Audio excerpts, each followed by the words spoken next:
kebembirwe James Nsababuturo kariyoni karambure nsharo za Uganda zona n'ekigendera cyo kumanya uko emirimo eri kugenda omumaisho uteriho no kw'Eby'Okwerinda biri abebembezi ba Kisoro abaruma b'Eby'Okwerinda hamwe n'ab'Eby'Obutegeki bashoborera akati kaka kortaro mu ihanga rya Congo rucumbagize emirimo muri Kisoro banyuma yo kushanga ngo abantu bamwe abintu bahingo mu ihanga ryo bwahati batina kuzayo ikiretseire ebyentasya byaguma nibishuma.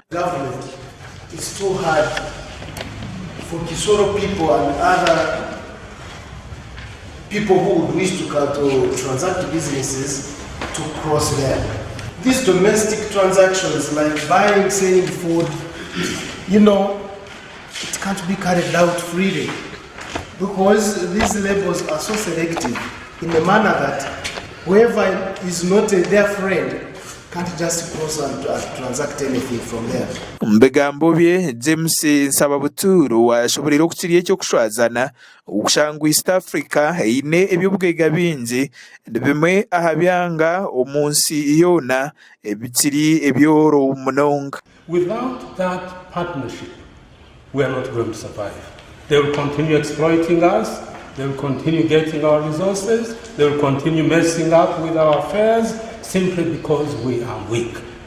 Turiko kushaba abantu okwatanisa bakakorera hamwe ukubasa kurwanisa obworo oburi muri East Africa. The President and his colleagues have realized that the only way we can stop being exploited, the only way we can create space for us to develop is when we're united.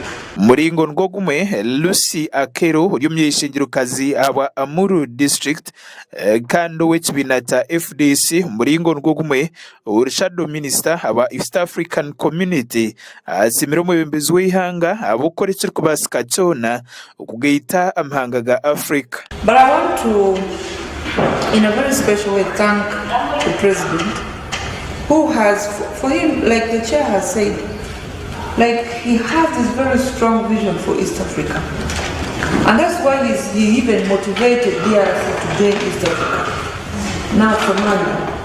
And I think his vision is, let's bring these warring parties, let them come together as one big family, and we see how to resolve our issues as East Africa. Ebyo bikiri aho onebo shati musherure ry'umyeshengira bw'amagora North rukushanga mu district ya Sembabure na wahamiza abanyakisoro ukwakati kaka karikuza korekera kubasika cyona urebekango government ya rwagati yataho mu nshonga zabo yazigonjora itwenka parliament ya Uganda tunegaruka yo kugamba na government yetu kureba mu kwatereza okukire nshonga ezikwatirene na no kureba border posts zetu well stocked.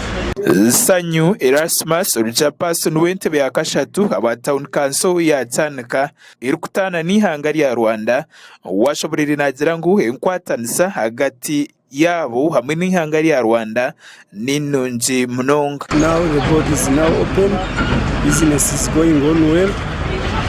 We are having good relations with our neighbors in Rwanda, and trucks, cargoes are all moving, carrying goods, and we have no problem with them as I talk, and we are enjoying the situation.